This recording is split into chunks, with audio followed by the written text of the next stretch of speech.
आँखों के तारे हैं ललन।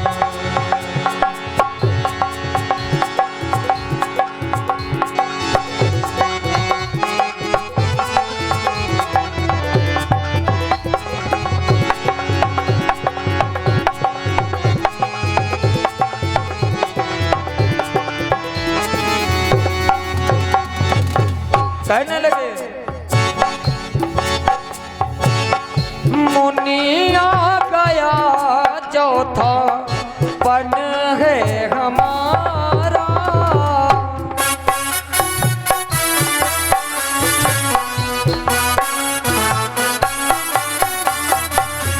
हमेरा लक्ष्मणना देना गवारा,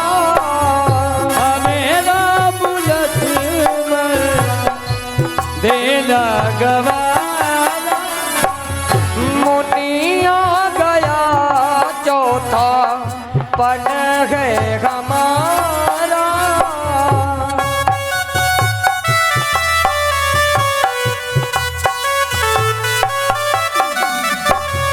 हमेरा लक्ष्मणना देना गवारा, हमेरा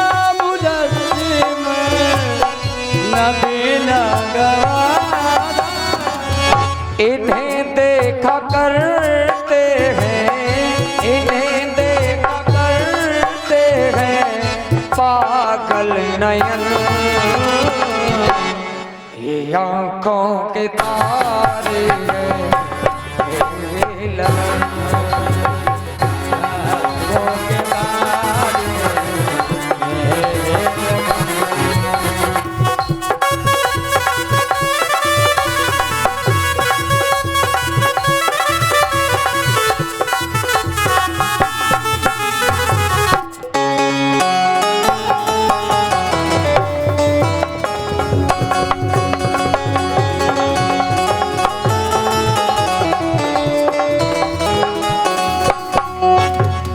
आज दशरथ जी कहने लगे प्रभु इन्हीं को तो देख करके हम जीवित हैं, इन्हें मत मांगो, आपको जो चाहिए हम देने को तैयार, लेकिन राम लक्ष्मण देना गवारा नहीं है। विश्वामित्र जी को क्रोध बढ़ने लगा, परीक्षित जी क्रोध बढ़ने लगा।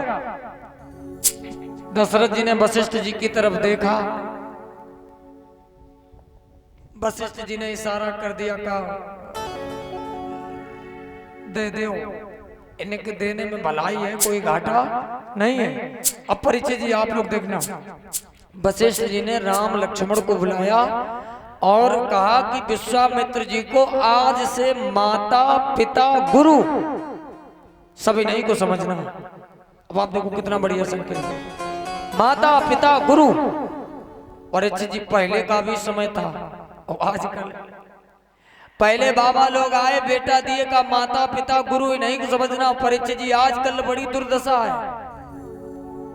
एक बार हम सब लोग वो ट्रेन में बैठे कासगंज से और टनकपुर की तरफ भागवती पूर्णागिरी की तरफ जाओ, तो हम लोग बैठे सब लोग, उसी डिब्बे में दो महात्मा लोग बैठे, माता लोग बैठे, तो एक बेटा रोने लगा, छोटा सा बालक। अब माता जी क्या बोली, चुप हो जा नहीं तो बाबा आ जाएगा, चुप हो जा नहीं तो बाबा आ जाएगा। अच्छा बेटा चुप नहीं हुआ परिचय, तब तक दूसरी माता क्या बोली, अरे चुप हो जा नहीं तो बाबा खा जाएगा। उस दिन परिचय जी हमें पता चला कि आजकल के बाबा खाने भी लगे हैं खाने भी लगे। अच्छा एक बात आपको मालूम,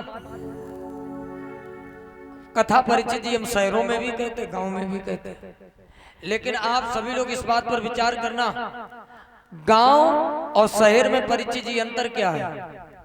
गांव और शहर में अंतर, कोई तो अंतर होगा, अंतर है। ऐसा अंतर नहीं कि शहरों में मकान बन गए बड़े बड़े, वो अंतर हो गया ना।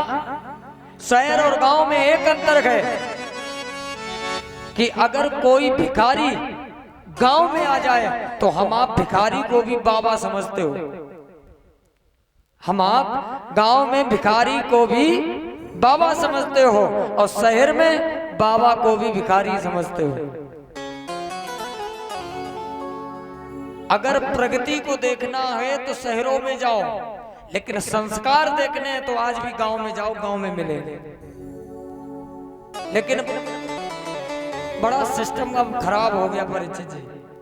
हाँ, समय के चलते हम आप अपने अपने मत में लगे हो। राम लक्ष्मण को दे दिया, राम लक्ष्मण लेके चले।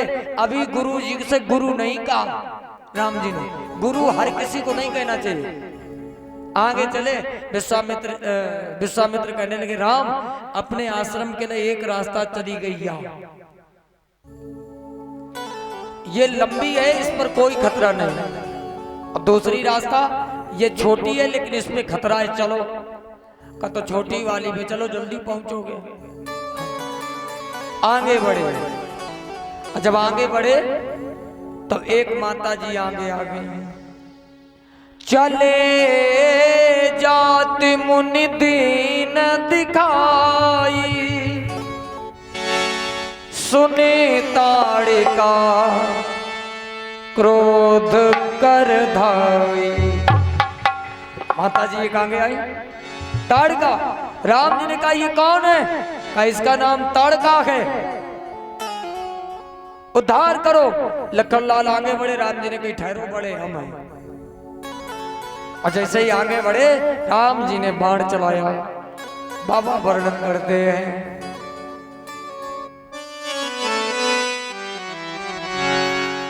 एक ही बाण प्राण हर लीना, एक ही बाण प्राण हर लीना, एक ही बाण प्राण हर लीना, एक ही बाण प्राण हर लीना, एक ही बाण प्राण हर लीना, एक ही बाण प्राण हर लीना, दीन जानते ही निज पाद दीना।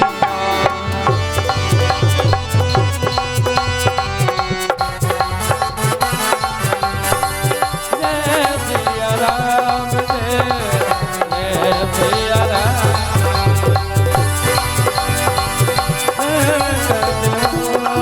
चल जय हनुमान। परिचित जी, एक ही बाण प्राण हर लीना, एक ही बाण में प्राण हर लिए। तब विश्वामित्र जी ने राम जी को दो विद्या दी। वही कौन कौन सी? बला और अबला। अच्छा एक बात और, ये ऐसी विद्या नहीं थी। ऐसी विद्या अगर आजकल हम आपको में किसी को मिल जाए तो कोई काम काज की जरूरत नहीं है। कैसी विद्या थी परिचित जी? जाके लागिना क्षुधा पिपासा। देखो, इससे ना तो भूख लगती है और ना प्यास। अतुलित बल तन तेज विराजा, और बल में कोई कमी नहीं। परिचित जी बताओ, आज अगर तुम्हें ये विद्या मिल जाए तो बताओ फिर झंझट खत्म है कि नहीं? अगर आज कल किसी को ऐसी विद्या मिल जाए तो कोई झंझट है? दुनिया में हम आप जो भाग रहे हो वो किस कारण भाग रहे हो? पेट की खातिर, इसी के लिए तो भाग रहे हैं। अच्छा, बहुत बड़ी विडंबना है परिचित जी, पेट लगा सबके आगे लेकिन पड़ा सबके पीछे। हाँ, लगा आगे पड़ा पीछे है? जाके लागे न क्षुधा पिपासा, जिससे ना तो भूख लगती है ना प्यास। ऐसी विद्या दी। आश्रम में पहुंचे, आहुति होने लगी। स्वाहा स्वाहा सुनी मारीच सब, मारीच मामा सहित सब आ गए। भगवान सबको मारने लगे, सबको मार दिया, लेकिन मामा मारीच को क्यों नहीं मारा? जो मारीच यहां मर जय है तो कंचन मृग बनकर को बिना फन का बाण मारा, 100 योजन दूर जाकर गिरा। यज्ञ की रक्षा हो गई। राम जी ने कहा गुरुदेव अब तो यज्ञ की रक्षा हो गई, अब हम घर जाएं। विश्वामित्र कहने लगे राम, यज्ञ की तो रक्षा हो गई, लेकिन एक और यज्ञ की रक्षा होनी। कौन सी यज्ञ? धनुष यज्ञ। कहां होगी? जनकपुरी में। अच्छा ये कहता थोड़ी देर यहीं पे रोको, ये धनुष यज्ञ जो है जनकपुरी में क्यों हो रहा है? जनकपुरी में मैया जानकी रहती है, और जानकी मैया का जन्म कैसे हुआ? रावण महात्माओं से कर लेता था, ये तो सबको मालूम। एक बार महात्माओं का रक्त लिया, महात्माओं ने कहा रावण ये महात्माओं का तपा हुआ खून है, इसको जहां तुम रखोगे अकाल पड़ेगा, अकाल। रावण ने वो मटकी ले जाकर जनकपुरी में रख दी। जनकपुरी में अकाल पड़ गया। सतानंद जी ने बताया कि राजा और रानी खेतों में जाकर अगर हल चलाएं तब बरसात होगी। जब गए हल चलाया तो भाई मटकी अटक गई। मटकी को निकाला तो उसी मटकी में एक पुत्री मिली जिसका नाम रख दिया गया सीता। अच्छा, रावण के गुरु कौन है? भोलेनाथ। भोले बाबा का परम चेला है रावण, अनन्य भक्त। भोले बाबा के पास में गया और इतना बड़ा विद्वान परीक्षित जी कोई हो ही नहीं सकता। भोलेनाथ के पास में धनुष देखा, इसने कहा बाबा ये धनुष हमें दे दे। तुम क्या करोगे? अब भोले बाबा तो भोले ही बाबा है, इन्होंने वो धनुष दे दिया। अब धनुष लिया, चल दिया। भोले बाबा ने कहा रावण जहां पर भी तुम इस धनुष को रख दोगे दोबारा तुमसे उठने वाला नहीं है। रावण ने कहा हम इसको रखेंगे क्यों, सीधा लंकापुरी में रखेंगे। योग माया को आदेश दिया, रावण की लघुशंका बढ़ गई। लघुशंका समझते? इसने भगवान ने पीछे से गढ़ भेजे और इसने वो धनुष उनको पकड़ा दिया, कहा अब ये माते हैं। और लघुशंका करने लगा, 1 घंटा 2 घंटा 3 घंटा वो लघुशंका बंद नहीं। उन गढ़ों ने ले जाके उस धनुष को रख दिया जनकपुरी में। रावण आया, रावण ने उठाने का बहुत प्रयास किया, रावण से वो धनुष नहीं उठा। वही जनक जी की पुत्री सीता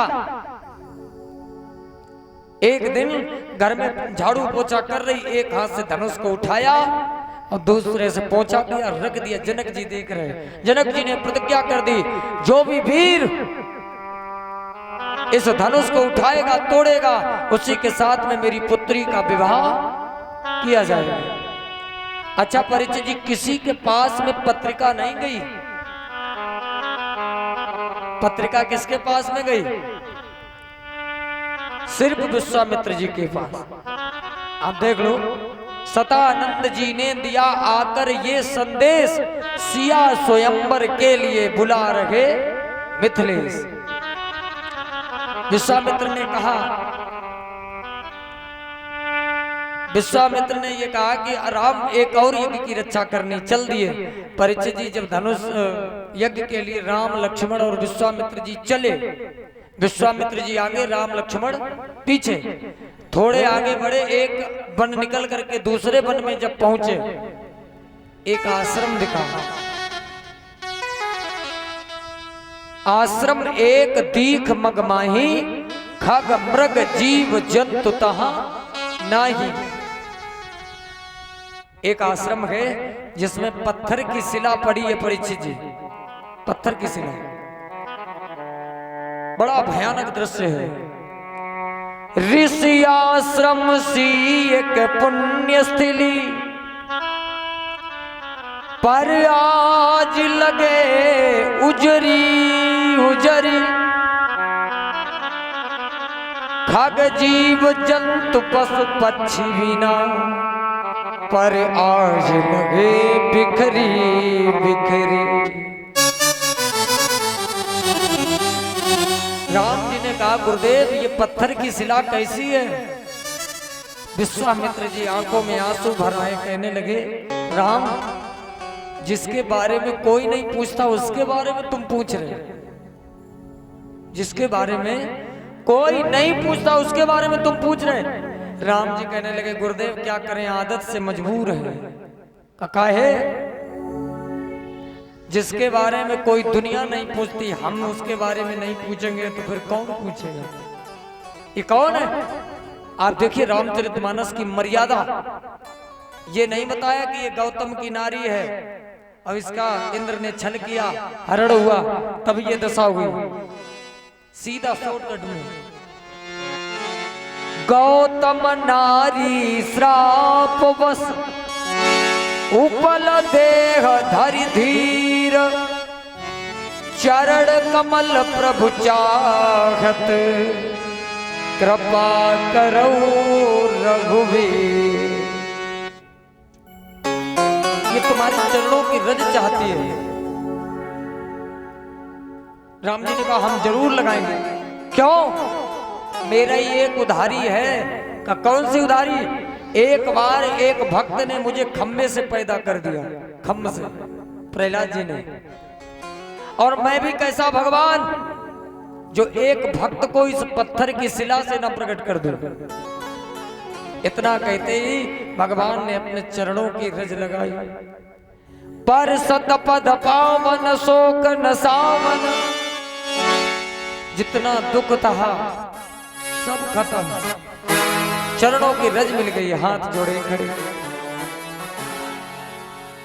श्री राम राम रघुनंदन राम राम, श्री राम राम भरताग्रज राम राम, श्री राम राम रणकर कस राम राम, श्री राम राम शरणम भव राम राम। हे प्रभु, मेरी आंखें कब से इंतजार कर रही थी आपके आने का। आप आए, मेरी आंखें थकते थकते रह गई। आपने दया की प्रभु भगवान। अरे मेरी आंख थक गई है, वो मेरी आंख थक गई है, तेरा इंतजार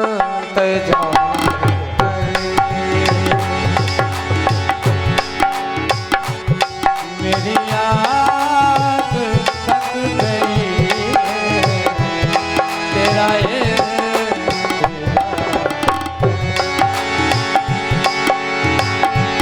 मेरी आँख थक गई है, तेरा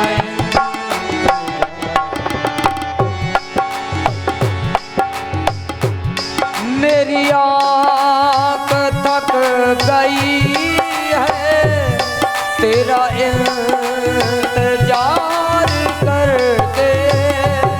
मेरी आँख थक गई है, तेरा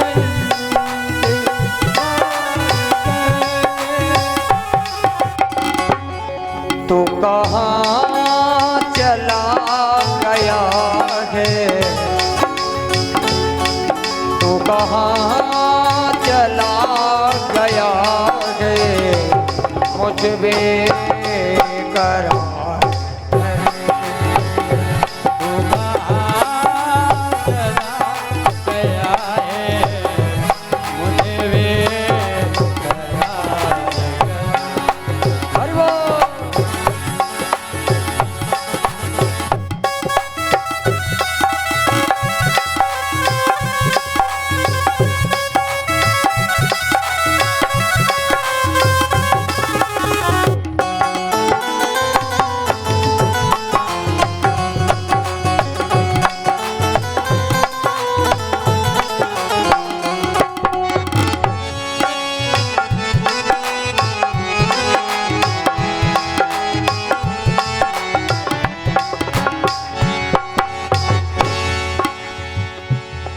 या मेरी कथा बता दे, या रास्ता दिखा दे। खता बता दे, या रास्ता दिखा दे।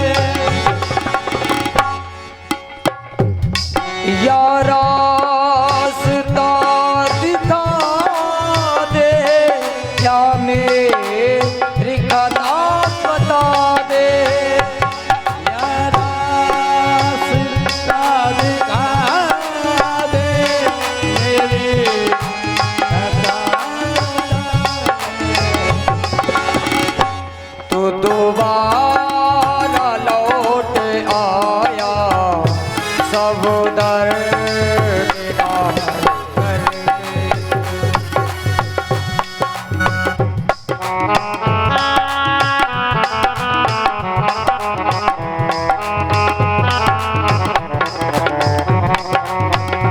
मेरी आँख तक गई है तेरा इंतजार करके।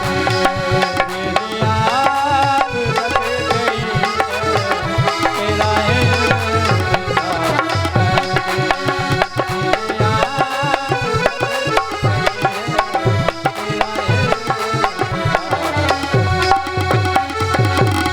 प्रेम से बोले रामचंद्र भगवान की। जय हो।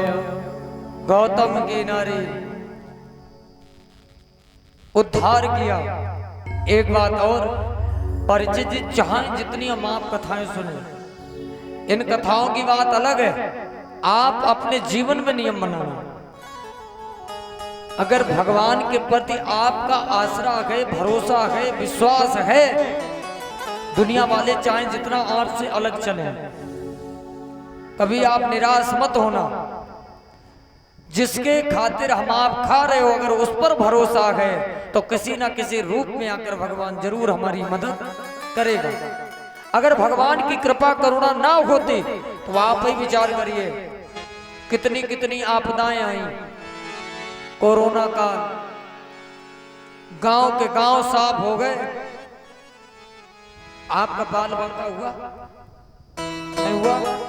क्यों? भगवान की कृपा आपके ऊपर है।